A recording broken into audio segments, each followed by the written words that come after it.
We have heard that masturbating is something completely normal. But to what extent? How many times a day can you do it without being considered addicted? What if you can't stop? Let's answer these questions and why you should stop today with this act that seems normal but hides a trap for your life.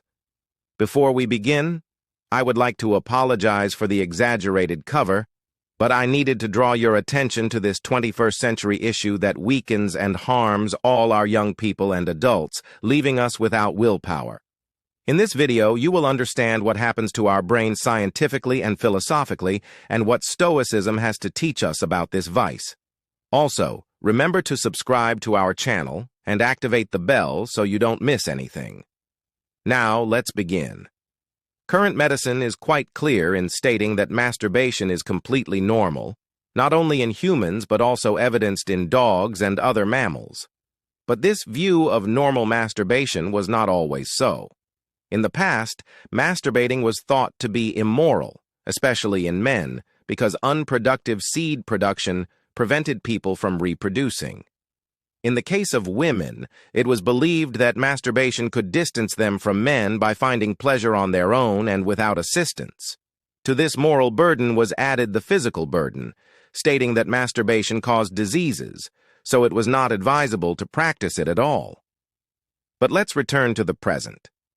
What do we know about masturbation, especially for men suffering from insomnia? What is known as that it induces sleep. The French Institute of Health and Medical Research concluded that the male brain deactivates sexual desire after orgasm. The cerebral cortex, the area responsible for conscious thought, goes to rest once the man reaches climax. This, in addition to nullifying the desire to continue having sexual relations, facilitates sleep. Therefore, many men fall asleep after sexual activity. But what is the problem? So what is wrong? Well, hidden in one of its benefits is a trap.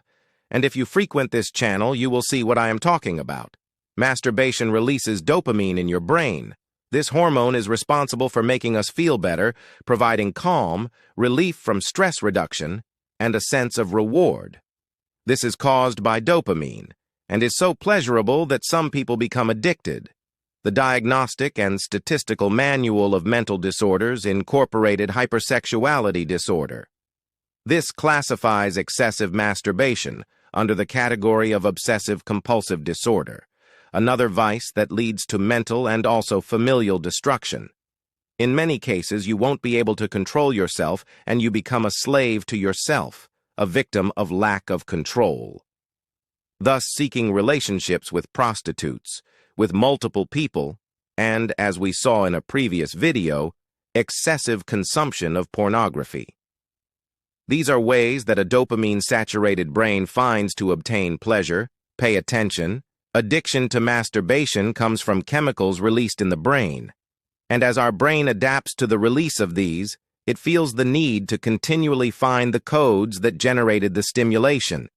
Your brain will start asking for more and more dopamine to achieve the same pleasure it had the first time, making you always have to keep looking for how to masturbate again.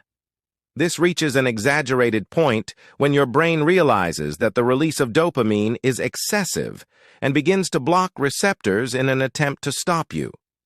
As a result, the person performs the pleasure act, in this case masturbates, but gets nothing, which frustrates them more than they already were.